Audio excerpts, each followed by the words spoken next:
আসসালামু আলাইকুম রহমতুল্লাহ। আমি আপনাদের সামনে আরেকটা নতুন প্রশ্ন নিয়ে আসলাম। হাইড্রোলিক্স হাইড্রোলিক্সের অধ্যায় তৃতীয়, ডোবানো তলের মোট চাপ ও চাপ কেন্দ্র, এই অধ্যায়ের নাম। এটা উদাহরণ 5। এই প্রশ্নগুলো আপনারা বইয়ের সাথে মিলিয়ে নেবেন, যে প্রকাশনারই বই হোক না কেন এই প্রশ্নগুলো অবশ্যই আছে। হ্যাঁ, তো এটা আমি ফলো করেছি হলো আপনার কি, এটা হক পাবলিকেশনের 10ম সংস্করণ। আপনারা যে কোনো একটা বই যখন পড়বেন তখন হচ্ছে এটা মিলিয়ে নেবেন, প্রশ্নটা অনুযায়ী আর কি সমাধান দেখবেন। তাহলে আমরা এটা প্রশ্নটাকে পড়ি, দেখেন। 5 মিটার ব্যাসের পাত পানিতে এমন ভাবে ডোবানো আছে। তাহলে 5 মিটার ব্যাস, এটা একটা 5 মিটার ব্যাসের পাত পানিতে এমন ভাবে ডোবানো আছে যে এর উপর ও নিচের তলের গভীরতা, এর উপর উপর এই যে উপর এই পাটটা যেখান থেকে ডুবানো আছে এখান থেকে এখানের গভীরতা 3 মিটার, আর নিচের গভীরতা হচ্ছে কত, এখান থেকে এখানে 6 মিটার। হ্যাঁ, দেওয়া আছে। আর পাটটির উপর মোট চাপ ও চাপ কেন্দ্রের অবস্থান কত, তাহলে পাটটির উপরে মোট চাপ আর চাপ কেন্দ্রের অবস্থান আমাদেরকে নির্ণয় করতে হবে। তো এখানে যেহেতু এটা হেলানো অবস্থায় আছে যার কারণে একটা কোণ তৈরি হবে। হ্যাঁ, এটা একটা কোণ তৈরি হবে, এই কোণ যা এই কোণ তাই, হ্যাঁ একই কোণ এটা। আচ্ছা, তাহলে আমরা সূত্রটাকে প্রথমে লিখি, দেখেন। প্রথমে যদি আমরা লিখি কি মোট চাপ, মোট চাপ, মোট চাপ পিএন। মোট চাপের কি বলেছিলাম, ওমেগা এ এক্স বার। এখন এ ওমেগা ছিল কি rho W, S G W এ ওমেগা সমান, আর এ ক্ষেত্রফল, আর এক্স বার হচ্ছে কি একদম উপর লেভেল থেকে, এ লেভেল থেকে মানে ভূমি থেকে একদম এটা যে পাতটা থাকবে পাতের মিডিল পর্যন্ত বা মাঝ পর্যন্ত গভীরতা। আচ্ছা, এখন আমাদের মাঝ পর্যন্ত গভীরতা দেওয়া নেই, এটা তো তলা পর্যন্ত দেওয়া আছে, আবার এটা একটা পাত। তাহলে আমাদের এখানে কোণ আছে, হ্যাঁ হেলানো অবস্থায় আছে। হেলানো অবস্থায় সোজা থাকলে তো আমি পেয়ে যেতাম, যেহেতু এখন হেলানো অবস্থায় আছে, তাহলে তো এটা দূরত্ব তো বের করা বা গভীরতা বের করা তো একদম ইজি না। এটা আমাদেরকে হেলানো ভাবেই বের করতে হবে। তো তার জন্য আমরা এখন কি করব, দেখেন। এখানে কোণের মান আমাদের যা বের করা লাগবে আগে, কোণের মান যেহেতু দেওয়া নাই। হ্যাঁ, এরপরে একটা প্রশ্ন আছে, দেখবেন এর পরের প্রশ্ন মনে হয় এই অধ্যায়েরই, ওটা তো কোণ দেওয়া আছে। আচ্ছা, আমরা একটা কাজ করি, তাহলে কোনটা আগে বের করব। কোনটা যদি আমরা বের করি তার আগে একটা জিনিস দেখেন, আমরা এখান থেকে এখানের গভীরতা জানি, আবার এখান থেকে এখানের জানি। এখান থেকে এখানের কি জানি, জানা নেই, কিন্তু আমরা বের করতে পারবো, কারণ দেখেন এখান থেকে টোটালটা কত 6 মিটার, আর এখান থেকে এখানে হচ্ছে 3 মিটার, তাহলে আমরা একটু পেয়ে যাচ্ছি। 6 থেকে আমরা যদি 3 মিটার বাদ দিই তাহলে কিন্তু 3 মিটার পেয়ে যাচ্ছে, ওই যে যেটা আমরা প্রয়োজন। এখান থেকে এখানে কত 3 মিটার পেলাম, আর এখানে দেখেন এটা 3 মিটার পেলাম, আর এটা কত, এটা হচ্ছে 5 মিটার, মানে এটা হেলানো অবস্থায় আছে 5 মিটার, আর এটুকু পেয়েছি আমরা 3 মিটার। এটা কিন্তু খাড়া দূরত্ব, হ্যাঁ খাড়া দূরত্ব। তাহলে আমরা এটা পেলাম খাড়া দূরত্ব, ঠিক আছে। এটা কিন্তু হেলানো অবস্থা নাই, কিন্তু এটা আছে হেলানো অবস্থায়। তাহলে আমরা যদি চিত্রটাকে আঁকাই, দেখেন চিত্রটা হবে এরকম। হ্যাঁ, চিত্রটা এটা হচ্ছে কি, এটা হলো এটা হলো লম্ব, লম্ব হচ্ছে কত 3 মিটার। লম্ব 3 মিটার, এটা হচ্ছে কি, এটা হলো ভূমি, যেতেই বরাবর গেছে ভূমি। আর এটা হচ্ছে অতিভুজ, অতিভুজ কত 5 মিটার, এই যে এটা হচ্ছে অতিভুজ, এখান থেকে শুরু করে এ পর্যন্ত। হ্যাঁ, যেটা 5 মিটার, 5 মিটার। এখন আমরা তাহলে থিটার মানটা দেখেন, এটা থিটা হবে কি,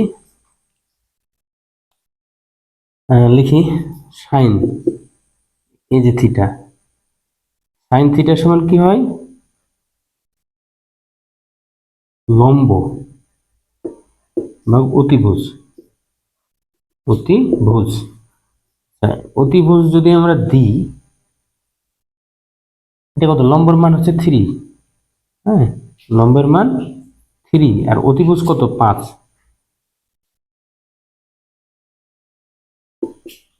সাইন থিটা। অর্থাৎ থিটার মান কত হবে, থিটার মান হবে সাইন ইনভার্স 1 3/4। তার একটু এটা ইনভার্সই বলে আর কি, 1 বলে না, ইনভার্সকে ইনভার্সই। আচ্ছা, তাহলে সাইন ইনভার্স 3/5 দেখো তো 36 ডিগ্রি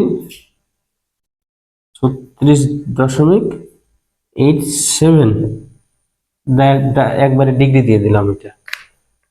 আচ্ছা, এটা ডিগ্রি দিলাম। এখন দেখেন আমরা এটা কি পেয়েছি, কোণের মান পেয়েছি, কিন্তু এটার মিডিল তো এখনো খুঁজে পাই না। আমরা তো এখান থেকে এখানে আসতে পারি নাই, এটার মিডিল আসতে পারি নাই এ বরাবর, হ্যাঁ, যেহেতু হেলানো অবস্থায় আছে। তো তার আগে আমরা দেখেন এটুকু আমরা কিন্তু খাড়া দূরত্ব জানি কত, 3 মিটার। হ্যাঁ, এতটুকু জানি, কিন্তু এই যে খাড়া, এই যে হেলানো অবস্থায় আছে এইটুকু জানি না। হ্যাঁ, এটা আমাদেরকে ধরতে হবে কি খাড়া দূরত্ব, কিন্তু বস্তুটা যেহেতু হেলানো অবস্থায় আছে, শুধু বস্তুটার দূরত্বটা হেলানো, এইটুকু জিনিসটা হেলানো অবস্থায় থাকার জন্য আমরা কোণ লাগতেছে, আবার এটা নতুন করে বের করা লাগতেছে। তাহলে আমরা একটা কাজ করি, এখান থেকে যে খাড়া দূরত্ব হবে, এই খাড়া দূরত্বটাকে আমরা ধরি এক্স। হ্যাঁ, এক্স ধরেন, আমরা এক্সটার মানটা এখানে নির্ণয় করব। সরি, এটা হলো মিডিল বরাবর, হ্যাঁ, মিডিল বরাবর, এটা মিডিল বরাবর। আচ্ছা, তাহলে একটা কাজ করি, এটা হচ্ছে মিডিল। হ্যাঁ, মিডিল কত এটা পেয়েছি আমরা, এক্স ধরেন, এটা এক্স ধরে নিয়েছি, এক্স এক্স। আর এটা কত, এটা হচ্ছে 2.5। দেখেন এটা যদি আমি মিডিল এখানে ধরি মিডিল, তো এটাও তো মিডিল হবে। হ্যাঁ, এ বরাবর এটা 2.5 হবে, যেহেতু এটা 5। হ্যাঁ, 5 কে আমরা এই 5 কে যদি আমরা 2 দ্বারা ভাগ দিই, হ্যাঁ, 2 দ্বারা 5 কে ভাগ দিলে এটা আসতেছে। তাহলে এটা হচ্ছে অতিভুজ, অতিভুজটা এটা। আর এটা লম্ব আমাদের আছে, হ্যাঁ, আর থিটা দেওয়ার মান আছে, থিটার মান আছে, থিটা। তাহলে এটা কাজ করি,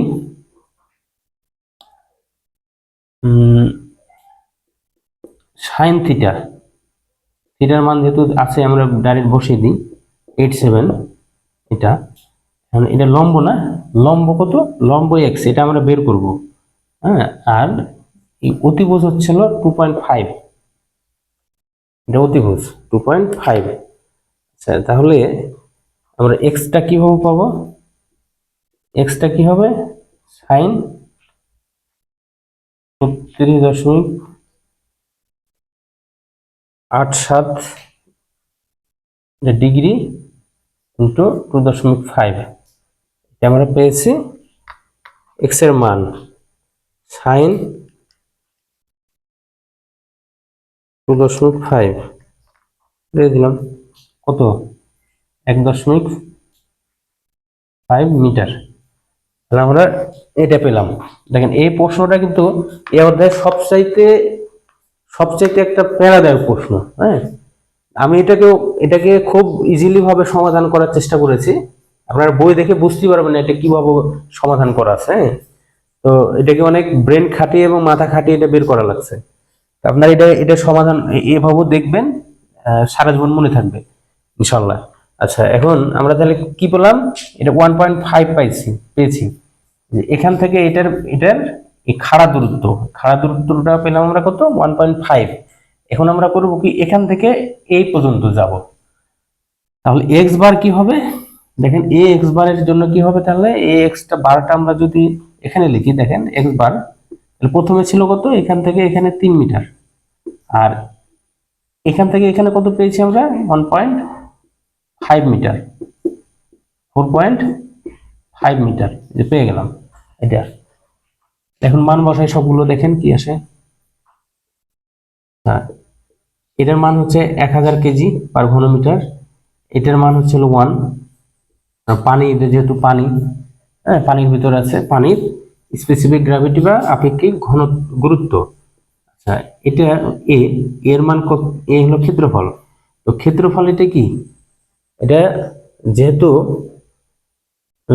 বৃত্তাকার আর কি না, ব্যাসের, তাহলে ব্যাসের জন্য এটা কি π/4 দিয়ে দিলাম। π/4, ব্যাস যেহেতু বলেছে গোল, π/4 ডি, ডি কত, ডি এই যেটা 5, 5 স্কোয়ার, π/4 ডি স্কোয়ার।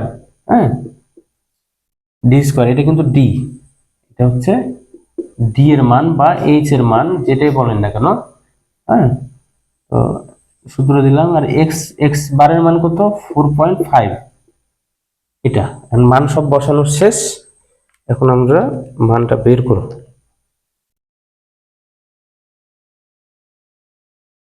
পাই ভাগ 4 5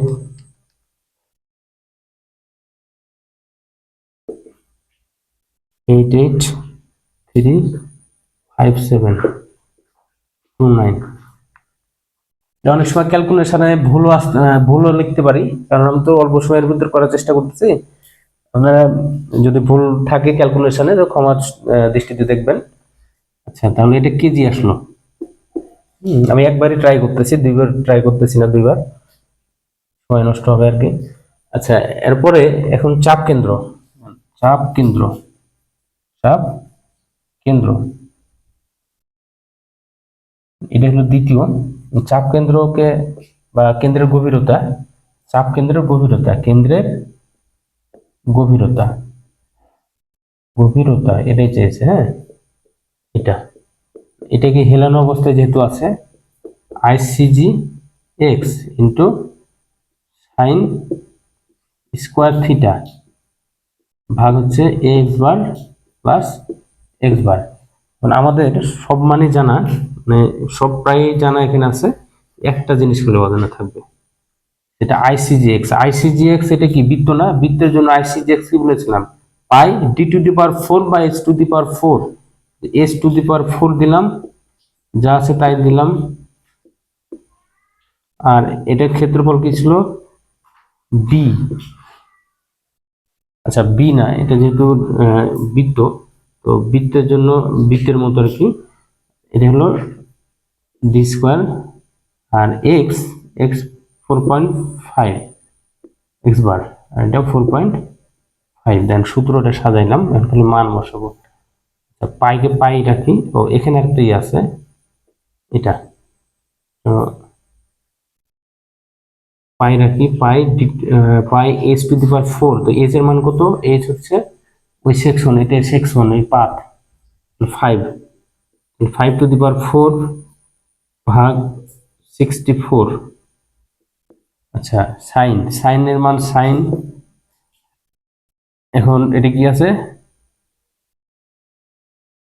36 না? 36 87, এটা স্কোয়ার দিয়ে দিলাম ঘিরে। পাই ভাগ 4, এটা ক্ষেত্রফলের জন্য এইচ এর মান কত? এইচ হচ্ছে এটা ব্যাস, ব্যাস হচ্ছে কত? 5 স্কোয়ার দিলাম। আর এক্স বার 4 টু দি পাওয়ার 5 বা 4.5 পারো না, এটা তাই, এটাই। তাহলে আমরা এখন সমাধানের উত্তরটা দেখি কি দাঁড়ায়।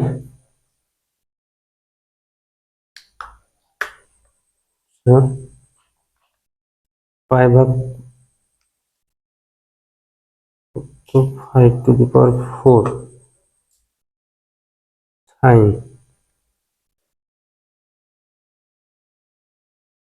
নিচে পাই ভাগ 4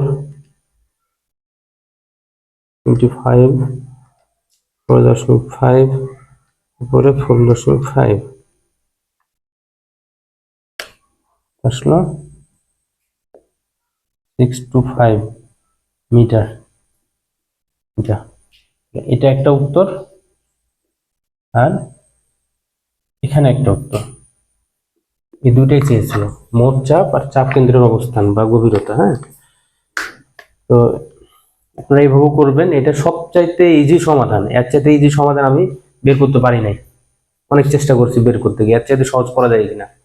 এর চাইতে আমি সহজ পাই নাই, আপনারা যদি পান তো অনেক ভালো। তো সকলকে ধন্যবাদ, আপনারা এই ভিডিওগুলা আমার সাথে থাকার জন্য ধন্যবাদ।